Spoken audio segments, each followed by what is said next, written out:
बीबी पर पर्दा जरूरी है। अगर कायनात की सबसे आला बीबियों ने पर्दा किया है तो इन बीबियों के लिए भी पर्दा जरूरी है।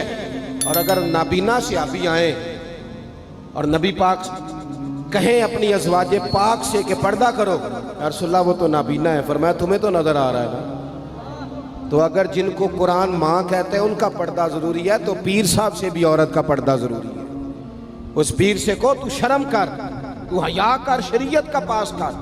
ये कैसे होगा कि तू बेपर्दा के बैठ गया औरतों के बीच? किस तरह हो गया तू? कहां से वो तुमने दीन सीखा? इसमें शरीयत इस्लामिया का ही पास नहीं। आला हजरत बरेलवी रहमतुल्लाह अलैह पीलीभीत में किसी ने दावत दे ली, कोई शेख थे, तशरीफ ले गए तो औरतों के बीच बैठ के बेपर्दा तावीज़ बांट रहे थे। फाजले बरेलवी वापस आ गए। उनको किसी ने कहा वो आपके मेहमान तो जा रहे हैं, तो वो पीछे से दौड़े आए तो कहने लगे जनाब कुछ तो लिहाज करें, आप जा रहे हैं? फरमाने लगे मैं नहीं जाता, आता वापस जा रहा हूँ। कहा कुछ तो लिहाज करें। फरमाने लगे तू शरीयत का लिहाज नहीं करता, मैं तेरा लिहाज करूँ? लेकिन वो भी कमाल ही बंदे थे। कहने लगे जी मैं तौबा करता हूँ, आज के बाद ये काम नहीं करूँगा। फरमाया तू तौबा करता है तो फिर सीने से लग, फिर चलते हैं, फिर तो बात ख़त्म हो गई। तो मेरे अजीज़, नबी पाक के सहाबा हर मसले में हुजूर सैयद आलम की हर तालीम पर अमल करने में हसास थे। इस तरफ दो मुंह करके रखते पढ़ाई, अगली दो रकतों में चेहरा उधर कर लिया। किसी ने नहीं पूछा हुजूर ये क्या हुआ? उन्होंने कहा बस ठीक है, जिधर हुजूर का चेहरा हमारा भी उधर ही चेहरा। अपनी ज़िंदगी में ये वाला हुस्न पैदा करें। शरीयत के मामले में, नबी पाक की मोहब्बत के मामले में लै तो लाला छोड़ दें, अगर मगर छोड़ दें। करेंगे, देखेंगे, हो जाएगा, फलानी देर के बाद ये काम छोड़ दें। अमल करना है तो बस फिर 100% करना है। आखिरी बात ये कि आपने दस्तार फजीलत की है तालिब इल्मों की। अल्लाह कुरान मजीद में फरमाता है वकुर रब्बी ज़िदनी इल्मा, ऐ महबूब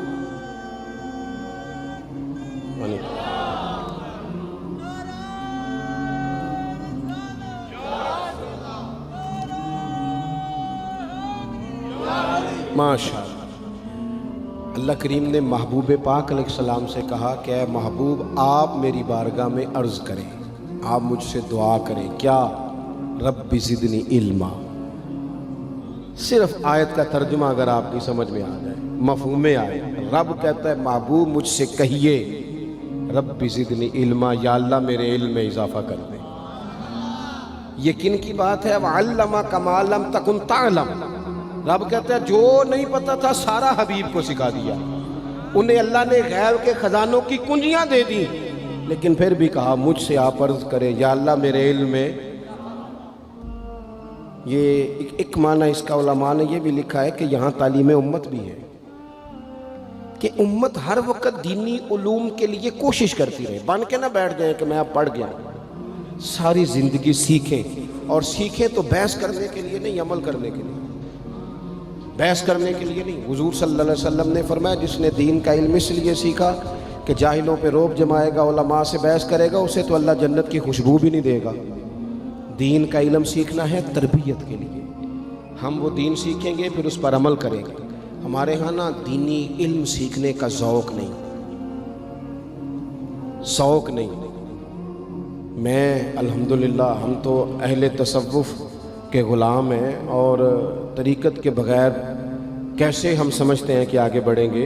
कुरान और सुन्नत का निचोड़ ही तो हमारे सूफिया ने हमें दिया है, लेकिन जो चीज़ें असल हैं उन पर भी तो गौर करने की ज़रूरत है ना। यहाँ एक बुज़ुर्ग बिठा दिए जाएँ, बड़े नेक पारसा, तस्बीह दे के, बड़े अच्छे हैं, बड़े नेक हैं, पर हैं अनपढ़। और एक तरफ मौलाना को बिठा दिया जाए कि आप मिशकात का दर्स दें, तो ज़्यादा कौम किधर जाती है? तस्बीह वाले बाबा जी की तरफ, क्योंकि वो जुबे कुबे में बैठे हैं। लेकिन हुजूर ने हमें सोच क्या दी है। नबी पाक मस्जिद में आए तो दो जगह पे लोग बैठे थे मस्जिद में। एक जगह पे बैठ के अल्लाह की याद हो रही थी, एक जगह पे बैठ के एक बंदा दरस दे रहा था। हुजूर दोनों के बीच खड़े हो गए। फरमाया दोनों महफिलें खैर वाली हैं, लेकिन फिर फरमाया चूँकि मैं उस्ताद बन के आया हूँ, लिहाजा हुजूर वहाँ बैठ गए जहाँ दीन पढ़ाया जा रहा था। और मेरे भाई, जिस तरह तस्बीह में सुभान अल्लाह पढ़ना सवाब है ना, इस तरह वुज़ू के मसले सीखना भी सवाब है, गुस्ल के मसले सीखने का भी सवाब है। खुदारा इसको भी समझो। अगर आप तरीक़त के वो भी ज़रूरी हैं, ज़रूर पढ़ो, वो भी छोड़ दिए लोगों ने। لیکن صبح جو درس دیا جاتا ہے مسجد میں اسے بھی سنو، اس میں بھی نفع ہے۔ دینی علوم کا مزاج، دینی مدرسوں میں بڑی ترجیحات کی ضرورت ہے، بڑی تبدیلیاں چاہیے۔ میں اکثر دوستوں سے کہتا ہوں کہ مدرسوں سے صرف چندے کا رشتہ نہ رکھیں، مدرسے میں جایا بھی کریں، وہاں آپ غور بھی کریں کہ کھانا کس طرح کا پکتا ہے، طلباء کے آرام کی کیا سہولیات ہیں، جہاں تبدیلی کی حاجت ہے وہاں ہمیں کرنی چاہیے۔ لیکن یہ کہ آج بھی سب سے کم خرچ میں سب سے زیادہ پڑھائی جہاں ہوتی ہے وہ مدارس میں ہوتی ہے، کم سے کم خرچ میں۔ یہاں اپنے دینی مدارس کو مضبوط کریں برائے مہربانی، اور مدارس کے جو طلباء ہیں بالخصوص ان پر ہمارے ہاں عجیب حال ہوتا ہے۔ حدیث پاک سنائی جاتی ہے کہ طالب علموں کے پیروں کے نیچے فرشتے پر بچھاتے ہیں، فرشتوں نے طالب علم کے پیروں کے نیچے پر بچھائے ہوتے ہیں، اور کمیٹی والوں نے اسی طالب علم کے اوپر کھال رکھی ہوتی ہے قربانی کی۔ بھئی آپ تو حدیث سنا رہے تھے کہ اس کے پیروں کے نیچے فرشتوں نے پر بچھائے ہیں، تو آپ نے کیا بچھایا ہے؟ قربانی کی کھال۔ یہ جو صدر صاحب بنے ہوئے ہیں وہ کیوں نہیں اٹھا کے لا سکتے؟ سیکٹری صاحب کیوں نہیں اٹھا کے لا سکتے؟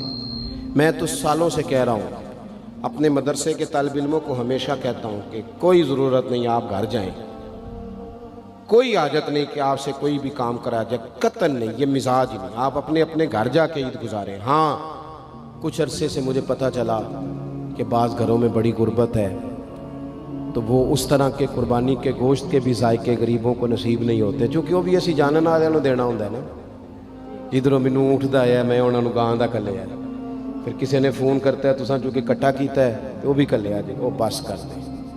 اور پھر ایک اور بات بھی، مہنگائی بڑی زیادہ ہے ملک میں، ہمیں ایک دوسرے کا خیال کرنا چاہیے، لیکن کون رونا رو رہا ہے مہنگائی کا؟ وہ بندہ رو رہا ہے جو ہر تیسرے دن چھوٹا گوشت کھاتا ہے۔ نے اسے دیا ہے تو اس نے نہیں کہا مہنگا میں نے نہیں کھانا، سال کے بعد اسے اللہ نے کہا ایک میرے راہ میں بھی قربان کر، تو کہتا مہنگا ہی بڑا ہے۔ بھئی تو سارا سال کھاتا رہا تب تو نہیں، تو نے کہا مہنگا تھا، اب دینے کی باری آئی ہے۔ تو یہ حکومتیں جتنی ہیں نا کام کر رہی، جو پہلے گزری ہے یہ آئی ہے، جتنی سیاسی جماعتیں اللہ ماشاءاللہ جو حکومت کر چکی ہیں یا کر رہی ہیں، مجھے تو ان سے کوئی امید نہیں یہ قوم کا کچھ سوچیں گے۔ یہ تو نمبر پلیٹیں بدلتی ہیں، انجن بھی وہی پرانے اور اندر بھی سارا کچھ وہی، ان سے تو کوئی توقع نہیں۔ البتہ ہمیں چاہیے کہ ہم ایک دوسرے کا ہاتھ تھامیں۔ عید پہ 3 دن عید ہے تو ایک جوڑا خرید لیں، ایک جوڑے میں 2 پرانے استعمال کر لیں، لیکن تھوڑا سا کم کریں خرچہ، اور تھوڑا دیکھیں ہماری گلی میں کون غریب بستا ہے۔ اگر ہم ووٹوں والے دن لسٹیں بنا سکتے ہیں نا کہ کدا ووٹ کتھے ہوئے تو وہ بندہ ہے اسلے کتھے ہوئے، وہ اگر چھوڑ کے علاقہ چلا گیا تو وہاں سے جا کے لوگ کھینچ کے لے آتے ہیں کہ نہیں؟ تھوڑا علاقہ چنگا، میرے خیال اتنے جی نہیں ہوں، تسی بول دے نہیں نا، ہاں پہنچ جاتے ہیں نا ادھر سے کہ آپ آئیں جناب، وہ کرتے ہو نا، ساری لسٹیں بن جاتی ہیں، پتہ چل جاتا ہے۔ یہ کیوں نہیں پتہ لگتا کہ کیڑے گھر آج روٹی نہیں پکی؟ یہ کیوں پتہ نہیں چلتا کہ فلانا مقروض ہے اسے کوئی جینے نہیں دے رہا؟ مقروض کو تو زکوٰۃ بھی لگتی۔ اگر ووٹوں کی لسٹیں بن جاتی ہیں تو یہ لسٹ نہیں بن سکتی قربانی کس کس نے نہیں کی۔ خدا را ایک دوسرے کا بازو تھامیں۔ ہم تو اس محبوب کے ماننے والے ہیں جنہوں نے کہا کہ جس کا پڑوسی بھوکا سو گیا وہ تو اللہ رسول پہ ایمان ہی نہیں لایا۔ یہ کیسی بات ہے کہ ہم لوگ کھل کے کھائیں اور دائیں بائیں ہمارا خیال ہی نہ جائے؟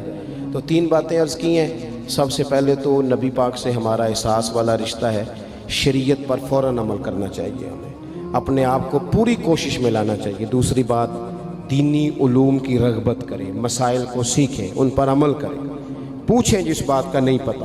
حضور علیہ السلام نے فرمایا سوال جو ہے یہ جہالت کو ختم کرتا ہے، پوچھ لیں سوال ادب کے دائروں میں۔ اور تیسری بات یہ کہ اپنے ارد گرد خیال کریں، غرباء کا، مساکین کا، یتیموں کا، ناداروں کا، ان لوگوں سے پیار کریں۔ ان سے پیار کرنا بھی مدینے والے کا طریقہ ہے، یہ بھی ہمیں حضور کی سنت کے قریب لے جائے گا۔ اللہ تعالیٰ میری اور آپ کی حاضری قبول فرمائے۔